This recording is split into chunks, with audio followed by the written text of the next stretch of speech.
noite a todos. Muito bom a gente estar aqui, fazendo o nosso papel, aprendendo, refletindo sobre a vida. Muita gente, entre os religiosos, acha que sofrendo a gente melhora. É um dos grandes mitos da religiosidade, que sofrendo a pessoa melhora. Acredito que muitos de nós aqui ainda acreditam nisso, não é verdade? Eu estou padecendo, sofrendo e estou me depurando. Gente, se sofrimento melhorasse as pessoas, na África só tinha anjo, né? Na verdade, no sertão do Nordeste, nossa, todo mundo voando. Não basta sofrer. É como o aluno tem um monte de livros, comprar diversos livros e garantir que passou de ano. Garante que passou de ano quem compra bastante livro? O que precisa fazer? Estudar. Pois é isso que nós viemos fazer hoje. Não basta sofrer, a gente precisa pensar, refletir, estudar. Estudar a vida. Não tem nada mais importante que estudar a vida. Então vamos lá. Hoje nós viemos falar sobre um instrumento fundamental para essa nossa caminhada, para essa nossa trajetória espiritual, que é o perdão. E sobre isso tem uma história fantástica, que é contada por Alberto Almeida, um psiquiatra espírita, grande palestrista, e que trabalha ocasionalmente, quando necessário, com regressão de memória para vidas passadas, a chamada terapia de vidas passadas. Que está longe de ser o que alguns imaginam que é uma viagem turística, né? Vamos conhecer o passado, né? Vamos ver o que aconteceu em outras vidas. Todo mundo quer saber que rei foi. Porque todo mundo tem certeza que foi rei, né? Pouca gente imagina ter sido cavalariço, ter sido um servo, ter sido um mendigo, né? Apesar da gente se dizer seguidor de um mendigo. O que é um homem que não tem trabalho fixo, não tem residência e caminha a pé de uma cidade para outra? Se fosse nos dias de hoje, a gente riscaria mendigo, não é? Pois é. Então, esse palestrista, ele recebeu um pedido de um psiquiatra amigo dele, ele é de Belém do Pará, recebeu um pedido de um psiquiatra amigo dele para aprender um pouco a técnica da regressão. E nada melhor no conceito deles do que ele mesmo, o médico, passar pela técnica.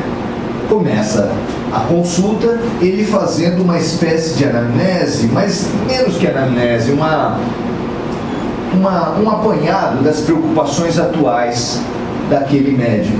E ele falou, a vida está relativamente tranquila. Eu estou casado há algum tempo e nós tivemos o nascimento do nosso filho há pouco tempo.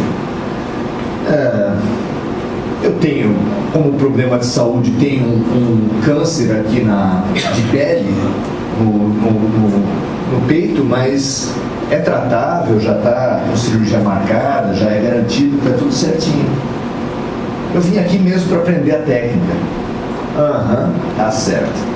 Aí, vocês já imaginaram essa técnica, como ela é misteriosa? Porque se você já teve umas 500 vidas anteriores, você volta para qual? Assim, digamos, certo? A melhor, né? Sei lá.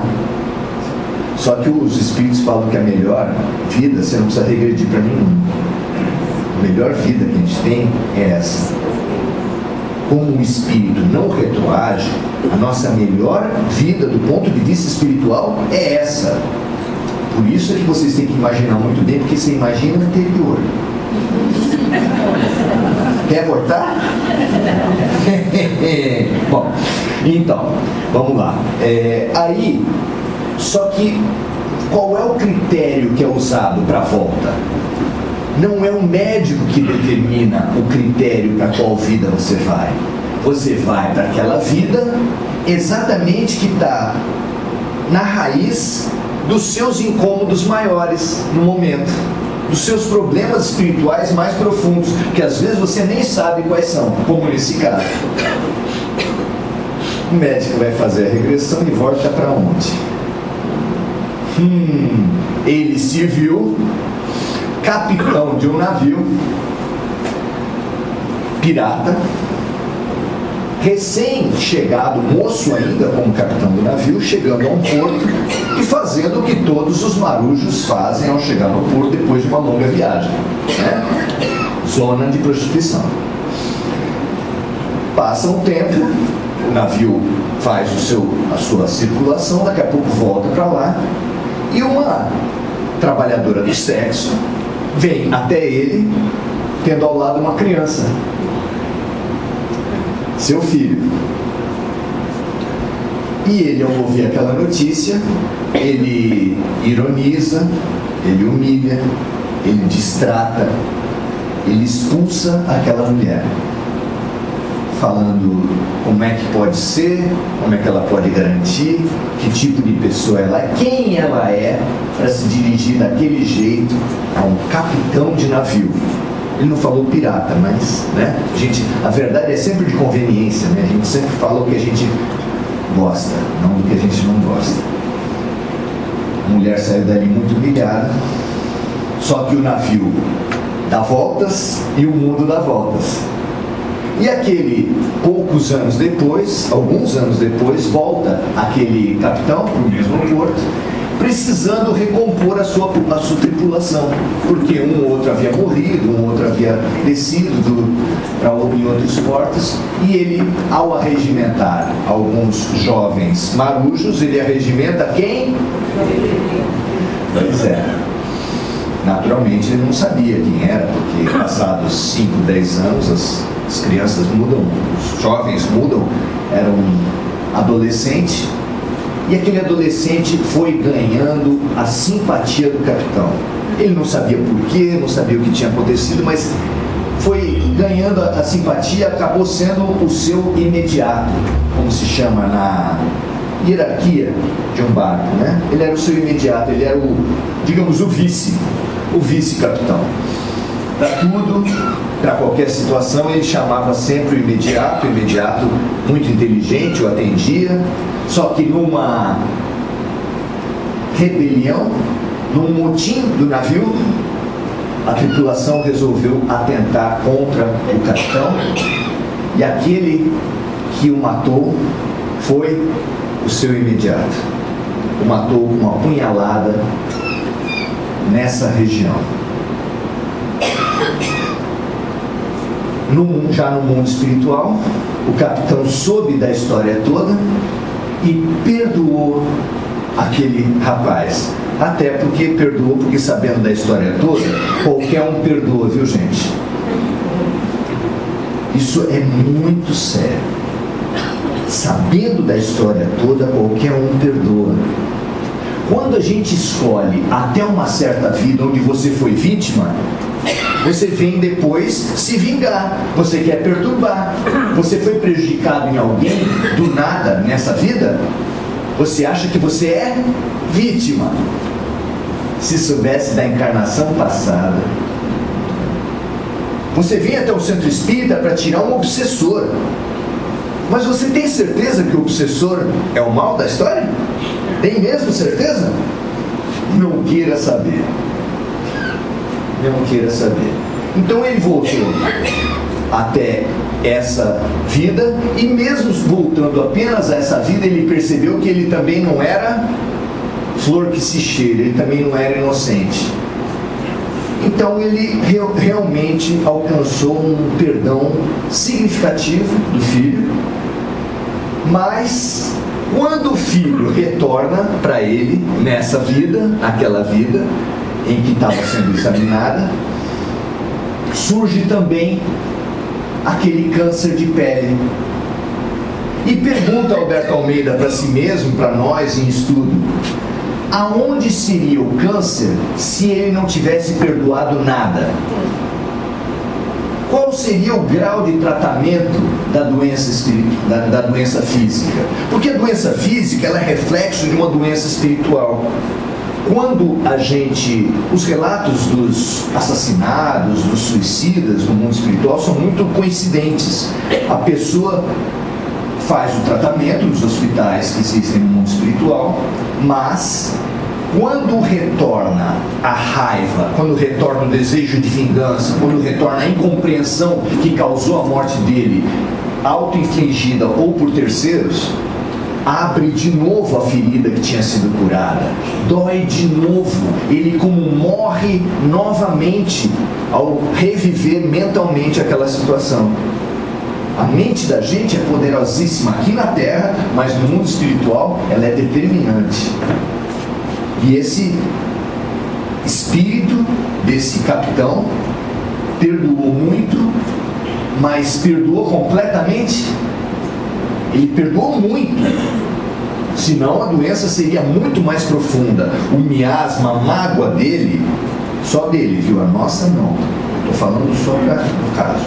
Então, a mágoa dele forma um nódulo escuro, um nódulo no corpo espiritual que depois é transmitido para o corpo físico. E foi transmitido, como ele tinha perdoado bastante, apenas como um câncer superficial, que ele ia tratar e ia embora. E que surgiu coincidentemente, entre aspas, com o nascimento ou o retorno do filho assassino. É muito interessante essa história para a gente pensar o perdão.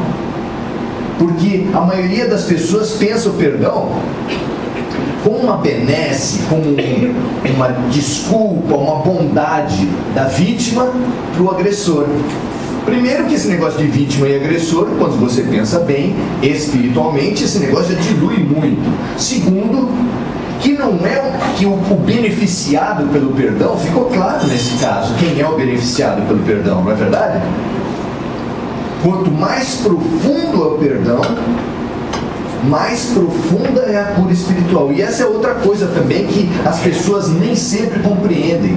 Perdão não é branco e preto. Não é assim, perdoo ou não perdoo. Eu já ouvi palestrista falar assim: perdoar não é esquecer. Esquecer é mal de Alzheimer. É até engraçadinho, mas não tem razão nenhuma. Porque que adianta você falar, perdoo, mas não me chama para o mesmo ambiente, perdoo, mas mudo de calçada, perdoo, mas não quero mais saber da pessoa. Isso é perdão? Perdão até a página 2. Esse aí que perdoa desse jeito, talvez tenha um câncer de pulmão tratável, mas certo? É isso que a gente se destina quando coleta lixo. Essa metáfora do lixo eu acho fantástica para a gente pensar o perdão também. Todos nós já vimos essas reportagens sobre pessoas que acumulam lixo, não é verdade? A pessoa junta e não sabe por quê, e junta, e junta, e junta, e junta. Aí enche o quarto, aquele quartinho da bagunça que todo mundo tem, enche aquele quarto, mas também continua juntando, enche a cozinha, enche o quarto, o outro quarto, enche o próprio quarto, enche a sala, daqui a pouco não tem mais lugar para a pessoa. Os vizinhos não aguentam mais, porque vai juntando bicho, vai juntando mau cheiro. Que bicho que junta? Rato, barata, lacraia, aranha. É uma fauna. E a vizinhança não gosta. Tem casos como esse que eles tiram 6 caminhões de uma casa. 6 caminhões da Defesa Civil a respeito disso. Agora, Maurício, o que isso tem a ver com lixo? O que tem a ver com perdão? O que isso tem a ver com a gente? Com a gente nada, não é verdade? Porque nós somos seres evoluídos. Nós, por exemplo, quando fizemos mudança de casa, alguém aqui já fez mudança de casa? Todo mundo. Ninguém aqui percebeu que guardava coisa inútil. Não. A gente não tira sacos e sacos e sacos de coisa que pergunta assim, pra que eu estava juntando esse treco? Nunca aconteceu com vocês, né? Nós somos desapegados, nós somos seres já evoluídos, mas tem gente que acontece isso. A gente junta muito treco e a gente se pergunta por quê. E os trecos espirituais, os lixos espirituais que nós acumulamos, o nosso anjo de guarda, a nossa mãezinha dessa ou de outras vidas lá do mundo espiritual, está perguntando pra gente o quê? Por que você junta tudo isso? Que adianta eu ir no centro espírita e através do passe tirar todas as individualidades que estão se agregando às nossas culpas, aos nossos medos, às nossas mágoas, porque se agrupam. Cada vez que você cultiva esse tipo de pensamento, atrai outros na mesma vibração. Aí vem aqui e realmente muitos deles são encaminhados, muitos deles são ajudados. Mas você volta para onde? O acumulador volta para sua casa. O que adianta ele tomar banho fora e voltar para casa cheia de lixo? Para nós é parecido. Você vem aqui, você recebe uma ajuda, sai aliviado, acha bacana. Só que depois de 3, 4 dias, retornando para o mesmo padrão de mágoas, culpas, acusações, competições, disputas e vinganças que a gente tem, pesa de novo. E ainda fala mal do semente. E aquele passe lá é fraco.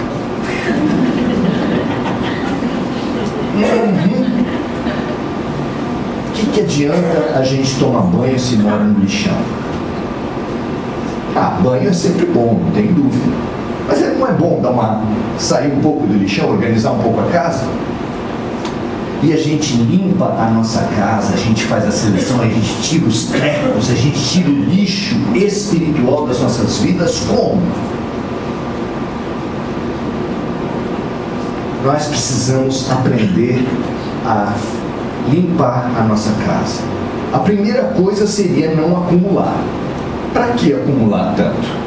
Pergunte a si mesmo. Nós que já vimos tantas reportagens de acumuladores e que já fizemos tanta mudança e perguntamos para que eu estou juntando tanto treco, por que a gente junta tanta coisa? Vocês já compraram armário novo e falaram, nossa, agora vai ficar tudo organizado em casa? Já? Passa 6 meses, não tem mais onde colocar treco. Por que a gente faz isso? Eu tenho uma hipótese que tecnicamente eu ainda não chequei com algum psiquiatra, com algum técnico da área. Mas eu acho que quem acumula coisa à volta de si está se entrincheirando. É um mecanismo de suposta defesa. Eu estou me cercando de coisas, de mágoas, de culpas, como se isso me defendesse de um mundo que eu acho que é hostil, que eu acho que é uma guerra, e eu preciso estar atrás de uma trincheira. Só que mágoa defende a gente de alguma coisa de verdade? Mas a gente acha que sim. Tanto é que a gente cultiva mágoa, gente. Olhem para si mesmo, olhem para os conflitos dentro da casa de vocês. Se a gente não retira lixo espiritual, que são mágoas, de muitos anos. Se a gente sentisse o cheiro de naftalina quando tira uma mágoa de 15 anos atrás. Eu não esqueço do Bacelli aqui nesse lugar mesmo, falando da senhora. Muitos deviam estar aqui, né? Aquela senhora que veio chorosa, se queixando, mas meu marido me traiu, estava muito sofrida. Bacelli respeitou, um sentimento forte. Essa mulher estava muito magoada. Daí no meio da conversa ele perguntou assim, não sabe de onde, quantos anos ele foi esse fato? Ela, 25 anos. E a senhora, carregando lixo há 25 anos, certamente já tinha somatizado. Certamente aquela mágoa já tinha chegado no corpo físico, porque, como eu falei, a doença física parte de uma desarmonia espiritual.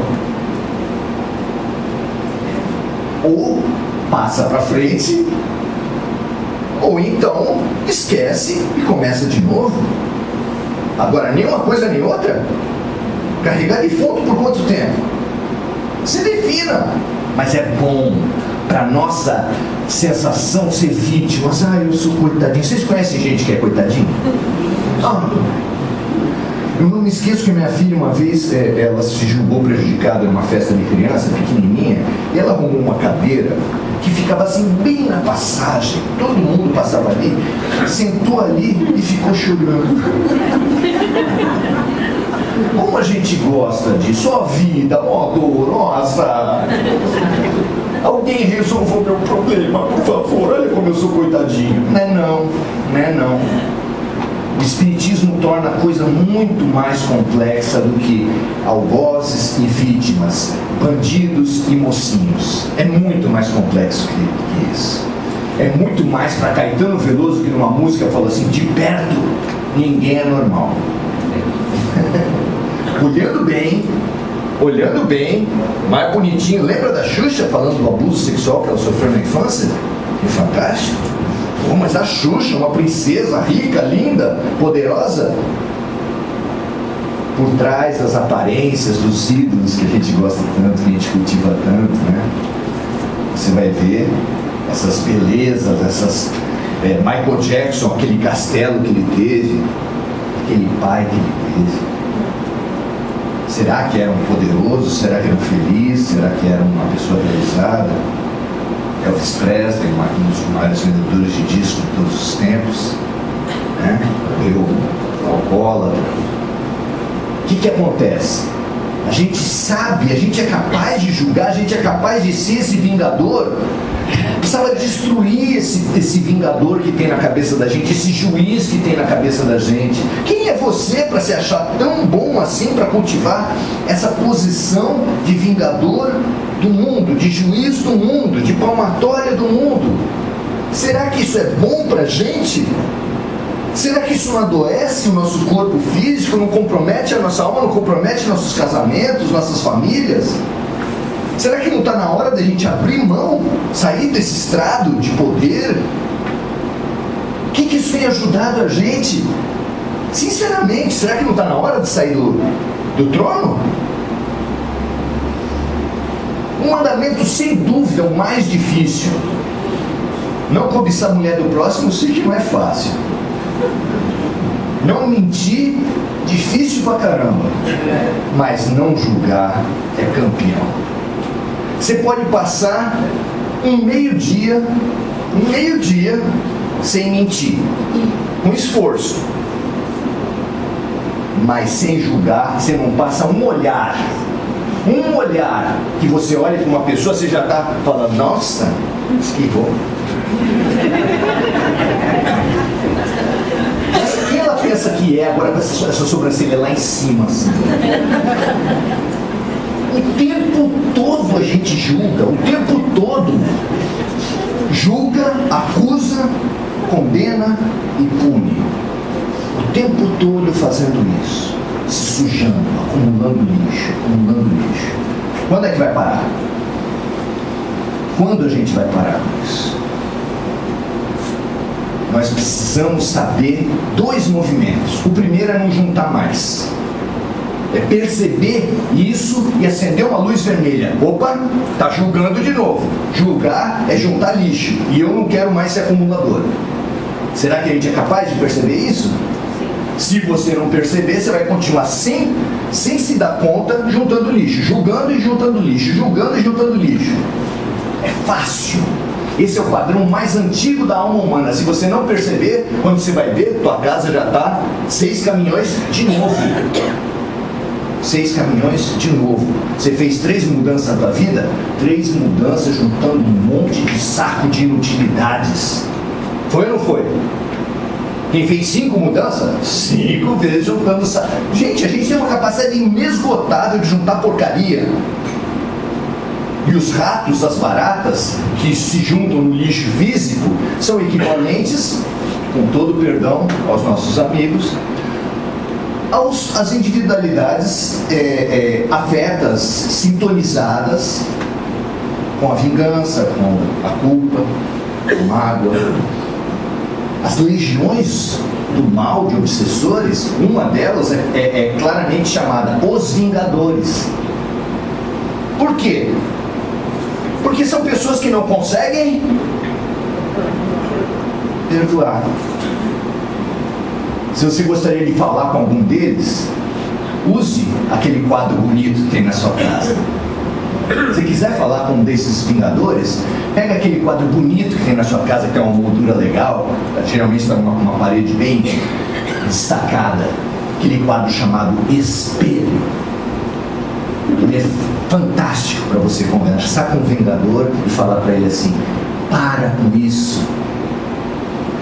Essa espada que você usa para coçar e para cutucar todo mundo, vai ter uma hora linda na tua vida, na nossa vida, que a gente vai pegar essa espada e enterrar no chão. E a espada enterrada no chão, ela vai formar na tua frente e na frente das pessoas que estão à tua volta uma cruz. E é essa cruz que vai permitir que você ouça a última fala daquele que foi pregado na cruz, que olhou para aquela massa de gente que tinha cuspido nele, que tinha torturado ele, que tinha abandonado, que tinha renegado, e falou assim para Deus: perdoa-os, eles não sabem o que fazem. Boa noite, gente.